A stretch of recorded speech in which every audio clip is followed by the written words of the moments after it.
Hello everyone and welcome to this video. So today we're going to talk about a new area for non-star riders that Star Stable is working on. It's an area that everyone will have access to, even people who don't have Star Rider.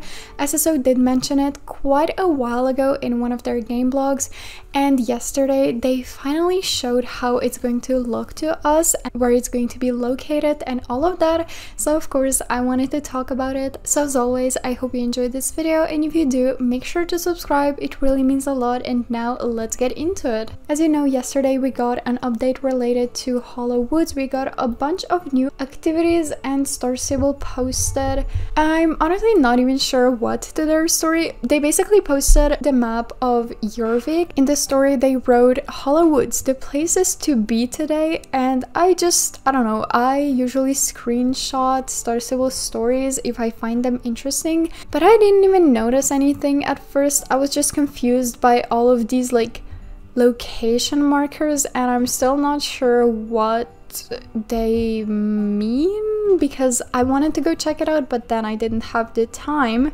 And I mean, I don't know if any of you have noticed yet because it's pretty obvious, but if you actually zoom near Moorland, you can see a little, I mean, it's not even that little. You can see an island, which is going to be a new area that will be accessible to each and every player in the game. Anyway, today in the morning, SSO deleted that previous story. They posted the map again with the location markers. I'm not sure if they're the same as yesterday, but they basically blurred the area out in here and they said nothing to see here.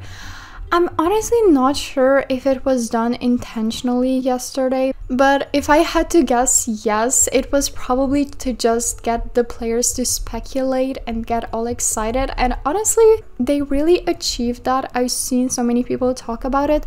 But anyway, let's just go zoom into this area. It seems like there's going to be two rivers in the island that like flow into the sea. I'm honestly not sure what this specific type of river is called in English, so we're just going to call it that.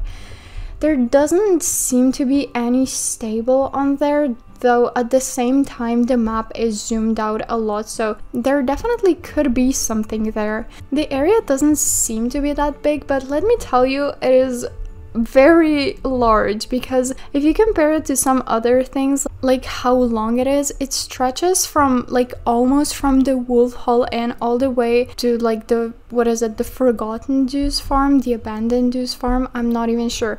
It's very long, it's very large, and I wonder, are we not going to have the lighthouse in Epona anymore?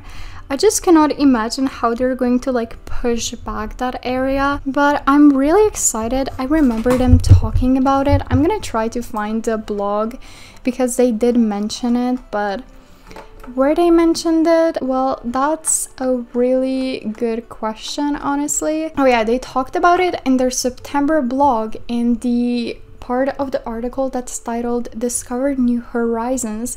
They said, we're not stopping there. Alongside the tutorial revamp and captivating storylines, we're introducing a brand new area for all players to explore. So yeah, it's basically a new area that, as I said, will be accessible to non-Star Riders. And I've seen so much controversy surrounding this because why would SSO give them anything? But I mean, I get it, like I don't really mind it, I just am kind of sad for that part of Epona that's gonna shrink, but at the same time I am excited for this new area, and I don't really mind that the non-Star Riders are going to have access to it. I get that they're not paying customers, but a lot of them will become ones.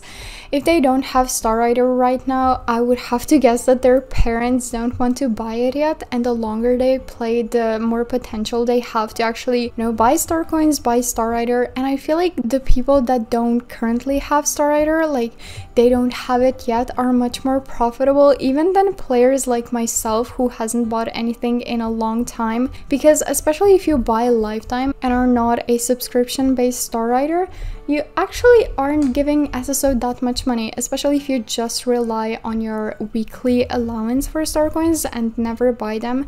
So I think it's actually a pretty good strategy for them to give non-Star Riders a new area. And again, I don't care. I couldn't care less. And I don't know, to me it seems like a really exciting area, an exciting addition to Moorland. I'm so confused as to when we're going to get it, because I'm looking at the map that SSO posted, and one of the markers for like, you know, Hollow Woods, you should be here today, is literally on this new area, like on this new island. Like, are we going to get it already? I'm just so confused, to be honest. Like, in the game blog they didn't say when we should expect this new area, and on the map it does seem like pretty much done. There's nothing in the files as of now, and I mean, they could have just drawn this island, but I don't know, are we going to get it before the end of 2023? That would be so cool. I would love to explore it, and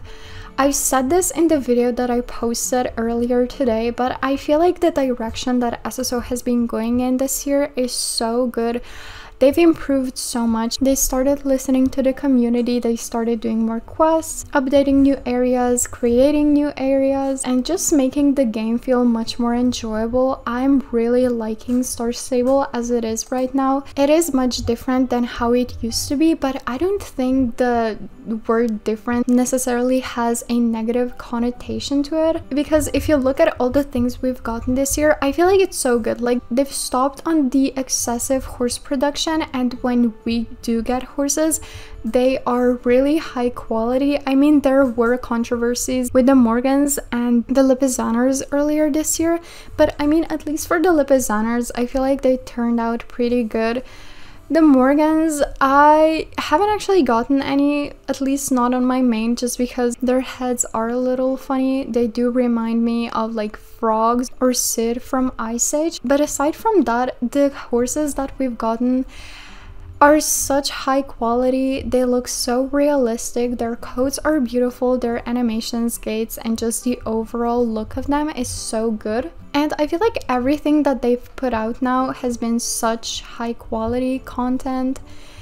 And yeah, I'm just really looking forward to what SSO has to offer to us in the following days, weeks, months, years. And yeah, I'm just so excited for this new area, for this kind of new chapter of SSO as a company, as a game. So anyway, let me know what you think about all of this in the comments down below. I hope you enjoyed, and I'm gonna see you in my next video. Bye!